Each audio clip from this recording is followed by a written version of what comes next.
Welcome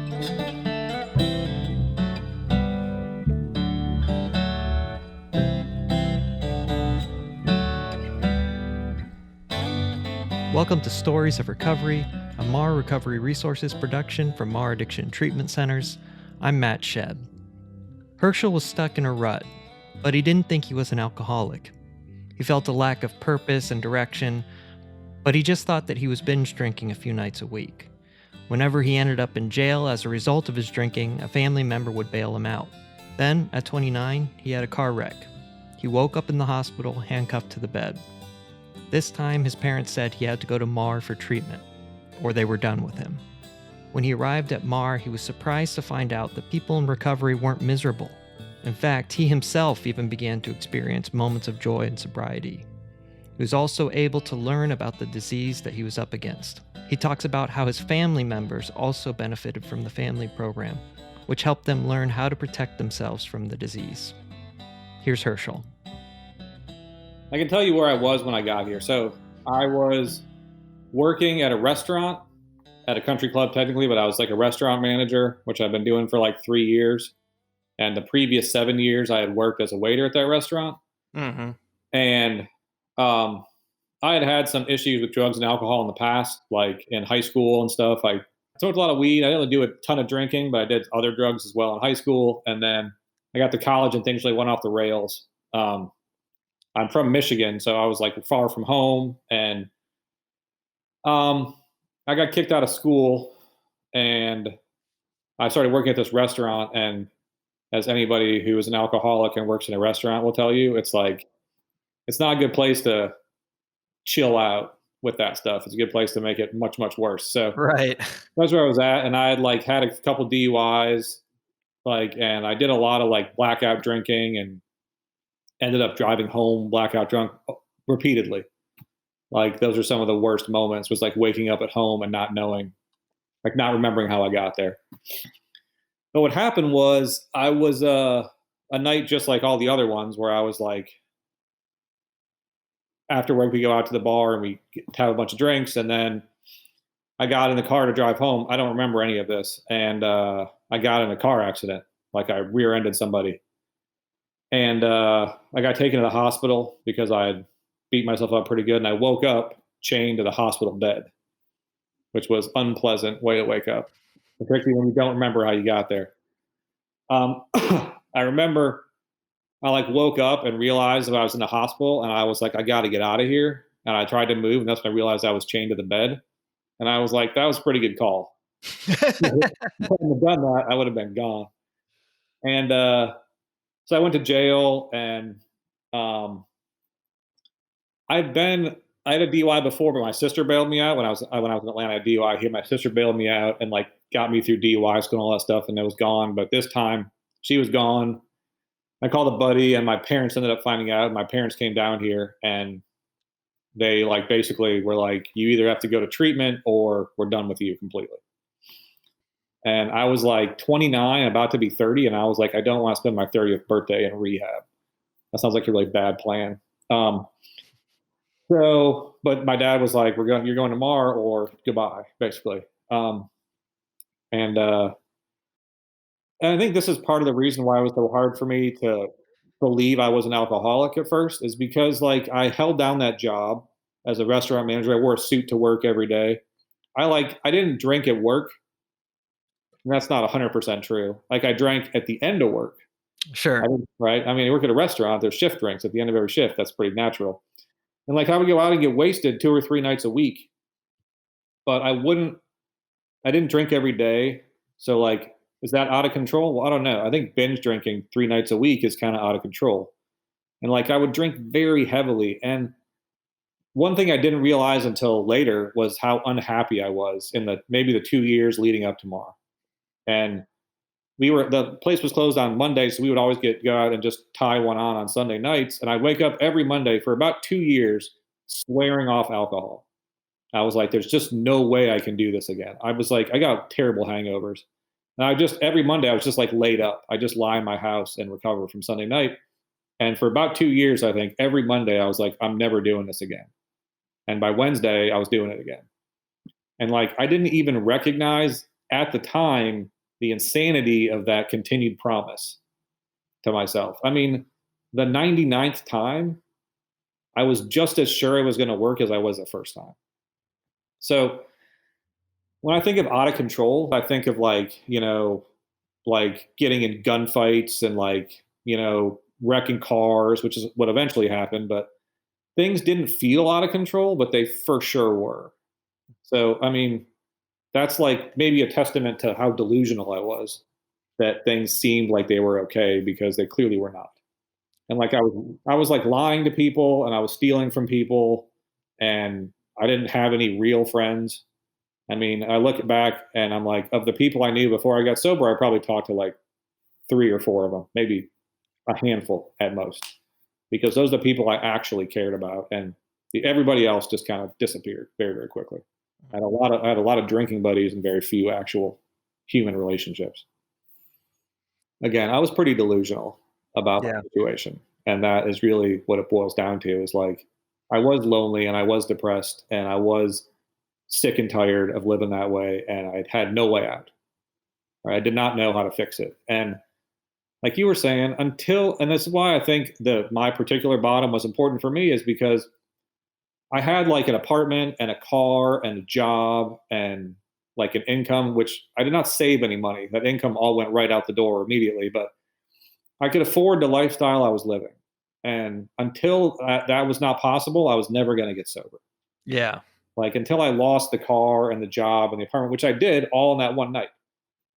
Um, I was never gonna, like, I had to get, that was like me getting desperate, was losing all that stuff, and that was like, it was so important for me to like be miserable and broken and desperate when I got to AA, because otherwise, like, I think about,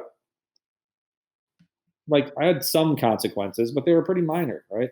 I Hmm. went to jail, but my sister bailed me out and like drove me to DUI school when I had to go until I got my license back, and then things were back to normal. It was all very much like I got taken care of until my parents were like, "We're done taking care of you." They're like, "We're going to send you to this place, and then we'll see." But there's nothing is guaranteed after that, and I needed those kind of dire consequences in order to listen to anybody. So And that place that you just referenced, that was MARR. that That was was the yeah, okay. yeah. Gotcha. That's powerful to hear too, and I think especially for family members, because you know a lot of the people who visit our website and might be listening to this um, are family members, and I worked in admissions before. It's really hard to stress the importance of holding those boundaries, like, and it's like it feels like the cruelest thing in the world when you're doing it, when you're used to jumping in and saving all. So it feel like our minds are telling us this is so cold, but now you on the other side of it, you're like, there's no way I would have without those consequences, and my parents being like, I don't know what else we can do for you. um Yeah. One thing that uh, and I, like you said, like it feels really cold, and I don't really have the experience that my family does. Like I don't know what that feels like, so I'm not trying to like pretend like I have all this experience with that, but I know that my parents did the thing that they thought was best for me. Like my first DUI happened when I was like 18 and I was back home, and my dad came and bailed me out and like got me a lawyer, and it all got, I was pretty young and the cop did some stupid stuff. It doesn't matter, but I got out of that. right. And my dad was like, we talked about this after, like years later, after I'd been sober for a few years. He was like, we did what we thought we had to Yeah. do. He's like, my son, my boy is in prison or in jail. He's like, I should get him out. And then the same thing with my sister. The next time I called her and she was like, we got to go get him out. So they went and got, like, they're doing what they think is right. And I understand that. But like I said, and I don't know what would have happened had my dad left me there when I was 18, or if my sister left me there when I was 25. But like, I needed someone to really say, it's over, right? We're done until you do some work on yourself, and to like really put me out of my own. And like I certainly don't fault my family for the stuff they did. And my dad and my parents came to family week and they learned a lot. They told me that they learned a lot. And that was one of the things that they learned. They said was like that detaching is super important, because I saw this thing the other day about this, like a meme on Facebook, where it was like Attaching is not like stopping loving someone. It's like not letting their problems become your problems, like not letting their problems influence your life. And I think that's really important. But like the recognition that they were doing what they thought was right, and it turned out they couldn't have been more wrong. Like just to me, like my parents are not stupid people. Yeah. Like just this is just way out of their area. They just don't have any experience with it. And so they did what parents do, which is look after their kids. And it turned out it's like so counterintuitive. I imagine it's so counterintuitive for a parent to think that the best thing they can do for their kid is to leave them in jail. Yeah. I get how weird that would feel for a parent. Absolutely. Absolutely. Yeah. It's like and you wouldn't know to look for that unless you knew about the disease of addiction or how addiction works. So do you remember that first day that you got to MARR? Yeah, sure. What was what, I remember a couple of things about it. I was sitting like in the, it was like a clinic basically, and I was sitting in the doctor's office, and I remember this guy came up to me, and he was like super friendly, and I was like, that's really weird. Like I didn't expect anybody to be happy, right? Because we were in rehab and it was miserable, right? That's what right. rehab is, miserable. And he introduced himself to me and like shook my hand and he was like really energetic and outgoing. And then like I guess feeling school got out, and so the guys came, they grabbed me and they threw all my stuff in the back of a truck and we drove back to the apartments. Like I assumed we were going to be living in like some kind of like a locked down dormitory or something. And I was like, when we got to the building, I was like, this building's not big enough to have enough space for all the people who I think are going to be here. And I remember we went back to the apartments and I was like, these are just like regular apartments. Mm. Like that was the thing that surprised me the most was how not like incarcerated I was. Mm. And I was like, what do we do? And they were like, I don't know. We're probably going to watch TV and we're going to make dinner eventually. And what do you mean? What do we do? And I was like, I don't know. Like I assumed there was something like horrible that I was going to that I was in store for. We went to a meeting, and maybe it wasn't so much exactly the first day, but the first few days, I was really struck by how not miserable everybody was. Like maybe I just had a good community, but the guys were like in good moods and we'd joke around. And these guys were like, we'd go to like Starbucks at 7:15 and we'd get a cup of coffee and we'd hang out outside Starbucks. And then we'd go to a meeting at 8, right? And we did that like almost every day. And it was like I remember like just having like a really good time doing those things. And like just how surprised I was that rehab wasn't misery. I think it was important for me to see that. I remember we used to go to this meeting called Mount Vernon on Chambly Dunwoody, or it was on Roberts Drive actually, and it was the first meeting it was like a Thursday nights, Monday nights they had a speaker, and there's probably like 100 people there. And we'd walk in and it sounded like a cocktail party. Everyone's like hugging each other and high-fiving and shaking hands and saying hey to people. And I was like, what the hell is going on here? It was like just so outside my experience that I didn't really know how to handle it. And now that I'm in that, now that I am kind of one of the people at the meeting I go to every week, or I did before all the pandemic stuff happened, but that's like a big meeting with a lot of loud guys. And I'm not the loud guy, but I'm like happy and I feel comfortable there. And so there's like, I'm never going to be the outgoing guy who's like shaking everybody's hand when they walk in and like, hey, what's up, bud? But like, I can be happy and comfortable and really enjoy that atmosphere in a way that first meeting I walked into, I was like, I don't know what's going on here. Right. Now I kind of know what's going on. Yeah. Now I'm like, I get it. These people are not miserable anymore, and they're like actually their lives are getting better. The other thing I thought of was I remember I worked at this chicken finger place with that same guy Scott, and I remember one day we were driving to work and we were sitting in his car and we were listening to like some comedian on a CD. And this funny guy, and we all started laughing, and I was like laughing really hard, and I was like, oh my god, I was like, I just had like a big, deep, like belly laugh with a bunch of guys, and I haven't had anything to drink. It was the first time that had happened to me in so long. But I was like, I didn't even think about it, and I was like, oh my god, that was amazing. And that was like kind of the first moment. That was probably like a month or 6 weeks in or something. to about 6 weeks in the MARR. And I was like, it was like a touchstone for me moving forward. Like, life can be good. I can enjoy myself even without drinking. And I remember that specifically. I mean, that was in 2007, so 13 years ago, and I still remember it pretty clearly.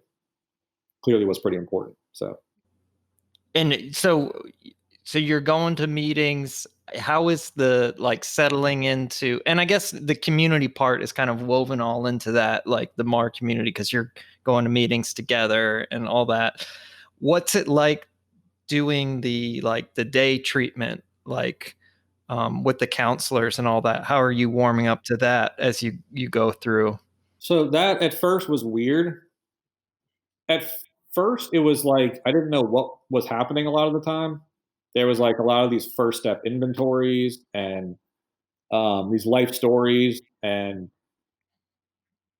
I kind of figured out what that was, and I started to be assigned those things, and those are really good, and those helped me connect more with the guys, like hearing their life stories. Obviously, you kind of get to know them, but hearing their first step inventories kind of gives you insight into like the things that they did, and as much as anything, having done it yourself, or like hearing them do it and then doing it yourself and then hearing others do it, you're like, there's a connection because it's all the same, right? Mm, As much as I want to think I'm special and unique, like this disease makes me a lot like the other guys who have this disease.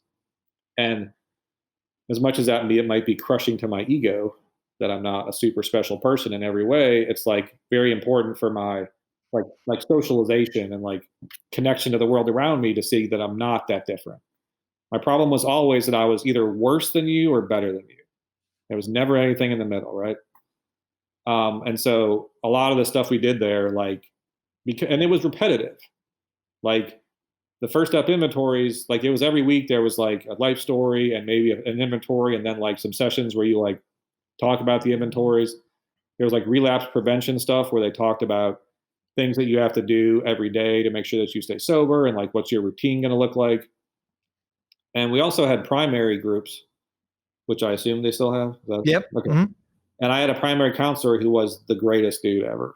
I love that guy. I still love him. And I remember this because other people have told me had very different experiences. Pretty much every day in primary, we talked about the physical allergy and the mental obsession. This guy thought that was so important, and he's totally right. We talked about it over and over and over again, and and it was really important, like particularly the first month, right? That was the first month of my recovery, and like it just got beat into my head that what makes me different from my fellows, what makes me different from the people who are alcoholics, is a physical allergy, the mental obsession, and I walked out of feeling school with no doubt in my mind that those things were present in me. Mhm. I remember I told my life story, and we went to primary afterwards, and I said to my primary, I was like, he was there, and I was like, "You heard my story?" He was like, "Yeah." I was like, "You think I'm an alcoholic?" He was like, "For sure." He was like, "There's no question." Like we were saying before, without the like drinking with like a paper bag under a bridge, I wasn't sure what an alcoholic was, and so hearing him say that, I trusted him, and hearing him repeat the thing about the physical allergy, the mental obsession, like I could relate to that stuff because like I was a dude bellying up to the bar at last call to get as many shots as I could. Right. Like that's just there's no point to that except that you just need more alcohol in you. Yeah. It wasn't like the party was continuing. I just wanted to drink as much as I could, Right. and I definitely obsessed about it. I thought about it all the time. So like knowing that those two things are those two things make me an alcoholic, and those two things are for sure part of me. I think that really helped me identify as an alcoholic in a way that I hadn't before. And then Bill Anderson, who's now I think the CEO or something, Yeah, he's the CEO now. Yeah. he was a primary counselor when I was there, Okay. and he was not my primary counselor, but I saw him in a bunch of groups, and I remember the first thing I thought, oh, and Todd Valentine was my Yeah. manager. I remember Todd was the house manager, and like Todd was an alcoholic, and Pat was, and Dave was, but like these other like Bill wasn't. Uh-huh. And at first, when I saw him, I was like, that is one clean cut alcoholic when I first saw him. And then I found out he wasn't, and I was like, that makes more sense. But like Pat and Tommy and Dave, look at them like those guys, I could for sure buy them as alcoholics. Just like on the surface. But like I didn't really connect with Bill because I knew he wasn't an alcoholic. And like Pat was like my favorite guy. He was just super nice, and he would like his favorite response to almost anything I said was to laugh at me, and it was like very appropriate every time. And he would be laughed at for the things I was saying. Like, do you think I'm an alcoholic? And he just laughed. He was Yeah, right. of course you are. But I didn't connect with Bill much because he wasn't, and I was like, how am I gonna be able to relate to this guy? Mm. And I sat in enough groups with him, and I watched him like talk to guys about the things they said in their first step inventories. And like I actually did the family week twice, and he sat in one of the, I guess they call it, what do they call that group that everybody dreads now? Impact group. And he sat in those, and I saw him like interacting with the families and the staff and the patients, clients. I don't know what the right word is. And I was like, this guy knows what he's talking about. And then I started to listen to the stuff that he said instead of just tuning him out when he was talking. And I think I learned a ton from Bill.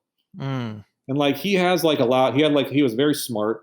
He had a lot of education about this stuff, and this is the part I didn't really give any credit to. He had a lot of experience with people like me. And like more than anything, I think that last part like made it so that the stuff he said I should have been listening to more. And once I did that, it like really opened up my, like I became much more open to almost anybody's interpretation or perspective on my addiction, particularly guys who've like Bill made a career out of dealing with people like me. Mm-hmm. And I just wrote him off for like, 3 months because he wasn't an alcoholic.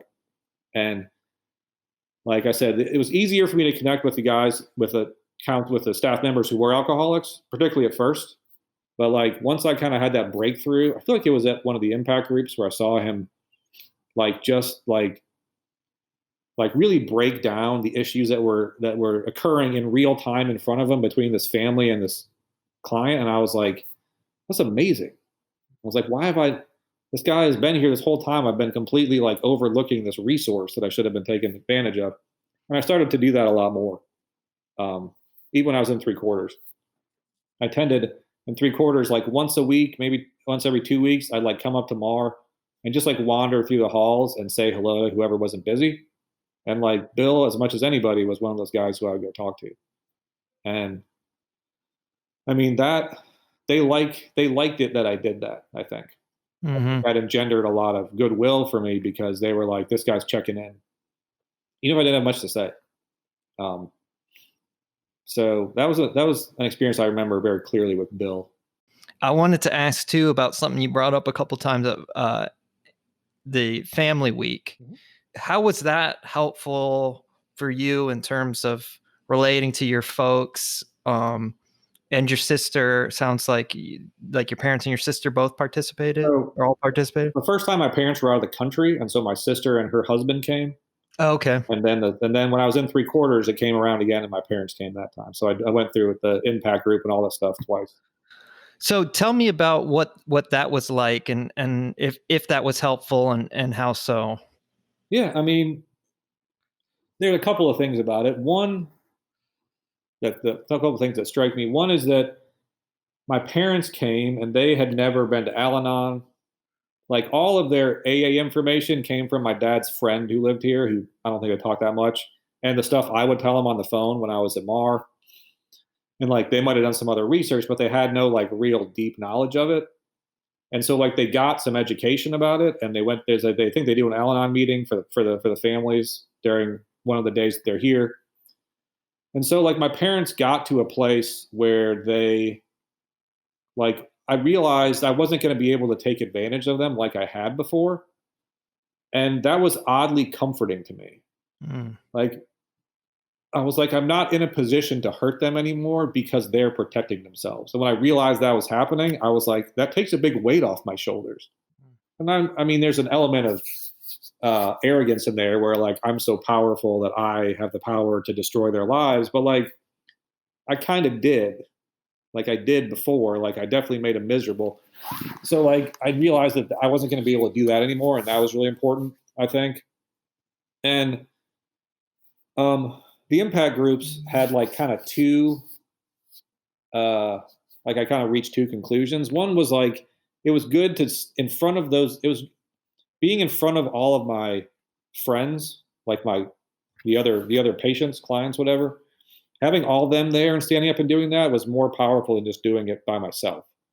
Like having like that, it wasn't like an audience, but it was like this like community, and standing up and doing it in front of a community felt more impactful than it would have had I made my amends with my parents after that. And it wasn't quite like, it was almost more powerful to just get up there and be like, I understand that my addiction has done these things to our relationship. Like the reason the fifth step says God, ourselves, and another person is because that other person is like super important. Mhm. Like if I just admit it to myself and to God, it's like it's still there. But if I say it out loud, it's like in the world. If I say it out loud in front of my parents, it's big. And if I say it out loud in front of my parents and a room full of people, it's like really real at that point. And that was how my experience impacted me there. But I also watched a lot of other guys do it, and seeing them do it was really important for me. And I remember this very specifically. Like this guy got up and he had, like, did you say out of control? Like before we were talking about that, like his life was way out of control. And he'd like done some ridiculous things to his family. Like he got up and said the things, and then they get to respond, and they like tore into him, and it was like a whole thing. And we were like, oh, like look around, like Jesus, this is terrible. And then the group ended, and we went outside, and we were having a cigarette, and like they were just talking like normal again. And I was like, what the hell? And I realized it's like we're family. And so, like, yes, I did terrible things to them, and it's going to take a long time to repair those wounds. But in the meantime, we're still family, and we can still be civil to each other, and even laugh and love each other. And like that, like idea that I could have, that I could admit these things, and I could confess to these shortcomings, and then my families would still accept me. Like that was really important to see, and I saw it like right in front of me. Like I saw it with this other guy's family. I think that was my first time, so my parents weren't there. I saw this guy had this huge emotional interaction with his family, then go outside, and they were like, okay. They were like, where are we going to have dinner tonight? I was like, how can Wow. you be talking about that right now? Didn't you see? Weren't you there? Yeah. You were there. What just happened? It's crazy. You talked about being relieved when your parents were kind of armed with information about Yeah, yeah. how alcoholism works.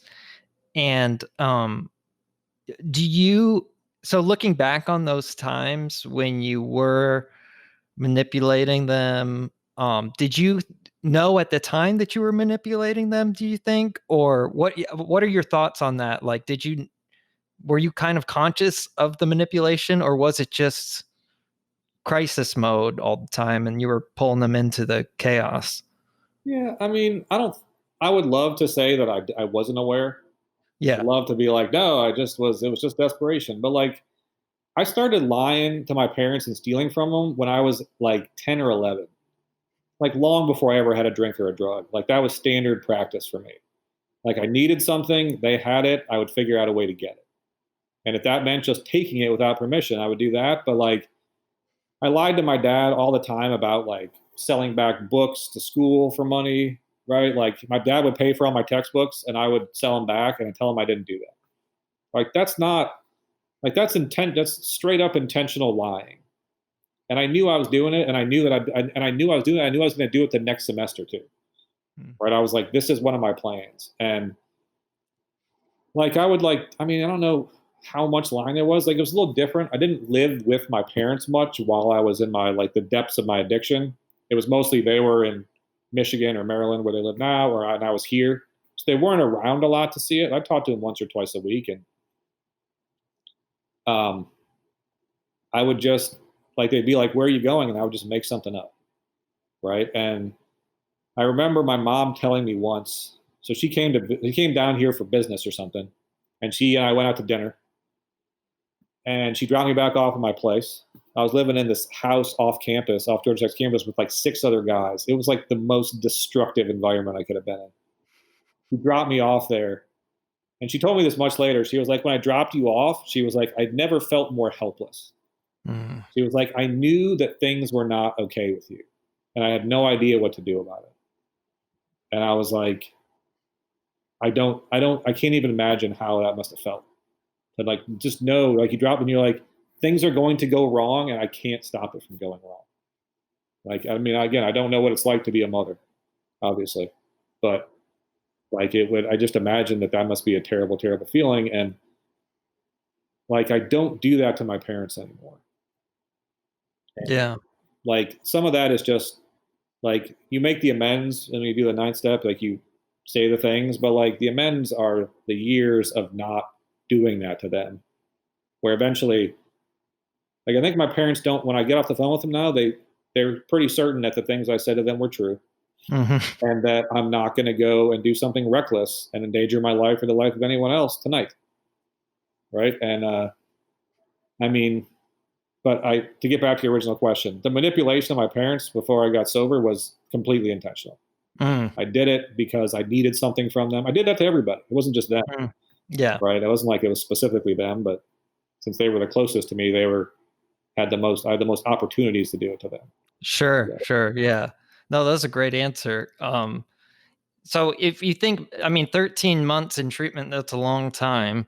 And if you think about like who you were the day you got there versus and what you were expecting from treatment versus who you were when you left at the end, like what do you think was the biggest change between then and in that 13 months?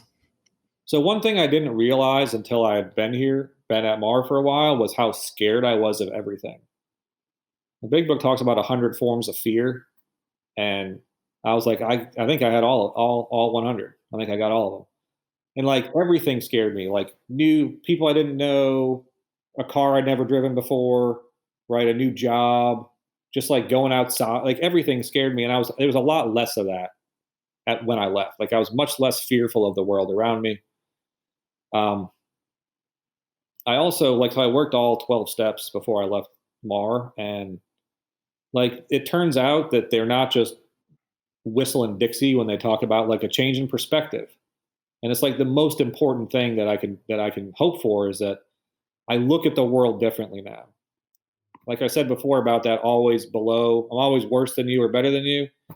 And like, I got to a place where I was okay being the same as you, or just a little bit worse, or just a little bit like, I'm okay, like not having to compare myself to everybody at all times. And I say that it's not even remotely 100% of the time that I feel this way, right? Yeah, right. I never felt that way before.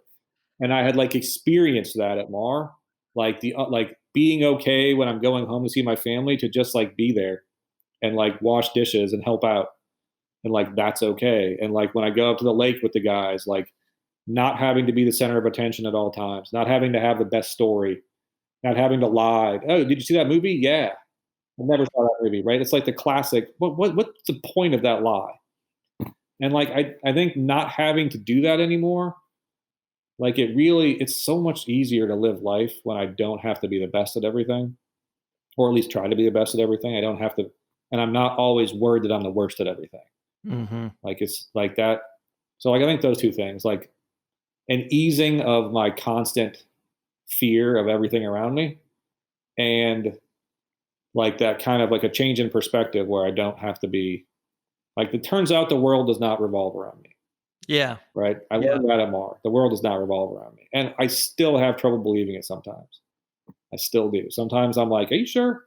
I think it might. Like, it seems like it does sometimes, but I know it doesn't, and I like,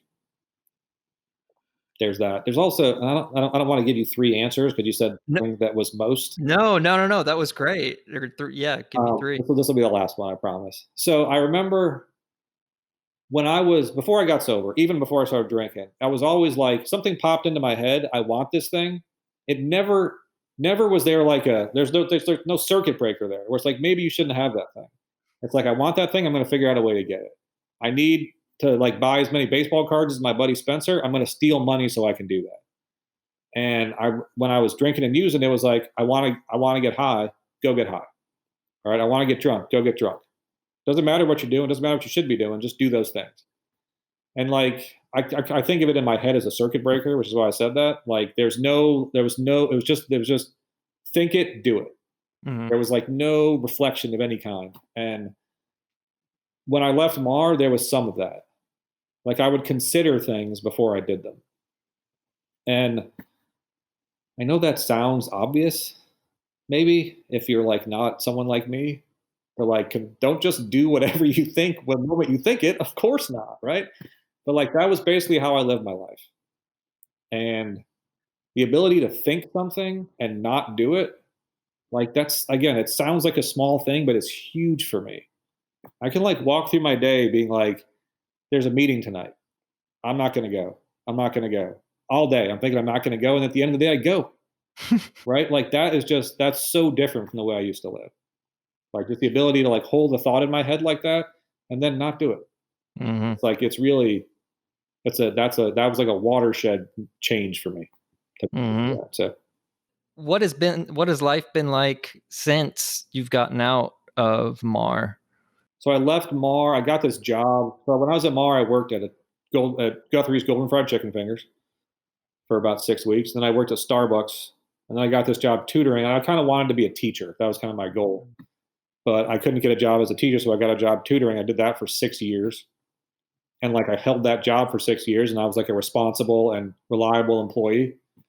And they like promoted me a couple of times. And then I got a job with my current job teaching at school. Like I'm a teacher. I always wanted to be a teacher, and now I'm a high school teacher. It's like exactly what I've always wanted to do. And like my relationships with my family have vastly improved. Like I said, there's a lot of trust that has been built. My dad's mother passed away. I was like a couple years sober, maybe 3 or 4 years sober. And my dad's like a very emotional guy. At things like at weddings and funerals, he's like a mess. And which is weird because he's very like he's like doesn't show a lot of emotion most of the time, but he's like he loses it at those things.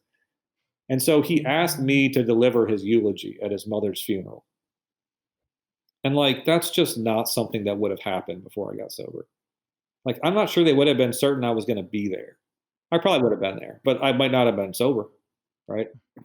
But like he asked me to do that, and I was like, "You sure you don't want Rebecca to do it?" And my sister, he was like, "I want you to do it." He was like, "Stop trying to push this off on someone else." But it wasn't that I didn't want to do it; it's that I was just so surprised that he asked me. Right. But that's like an example of like how the relationship has shifted. My sister made me the god parent of her children, which is ridiculous because I feel like I'm not remotely responsible enough to do that. But things like that, like I have closer friends than I've ever had before. But like life has been good. The last question I always ask people is if you could pass on one thing to people that are listening based on your hard-won experience, what would it be? The things that I was told to do at MARR and the things that I was told to do in AA worked in spite of the fact that I didn't think they were going to. So like give it a chance in the sense that you just do what you're told for a while, even if you're sure it's not going to work. Like they were like, write a 4-step. I was like, that's a stupid idea. And I wrote it and I did it with this up and I was like, that was great. Right? It turns out it was a great idea. And then they were like, I looked at step 9. I was like, there's just obviously no way I'm going to do that. Like I'm not going to go to people who I've harmed and say I'm sorry. And then they were like, do this. And so I did it. And I was like, it turns out that was a really good thing to do. So like there's an element of like breaking down of the ego there, right? But like do the things you're told at first and see what happens. Because things that I thought were bad ideas turned out to be really good ideas. If you're a family member of an alcoholic, a loved one, I suggest you go to Al-Anon. That would be my advice there. All right, that's it for this episode of Stories of Recovery. Thanks so much for joining us. If you heard something in Herschel's story that maybe reminded you of yourself or a loved one, and you're looking for some answers and some help, please feel free to give our assessment team a call. It's totally free and it's totally confidential. Their number is 678-805-5131. You can also reach out through our website at marrinc.org. That's marrinc.org. You can fill out a contact form there or use the chat feature in the bottom right-hand corner of the site. All right, thanks again for joining us. I'm Matt Shedd. This is Stories of Recovery, and we're already looking forward to next time.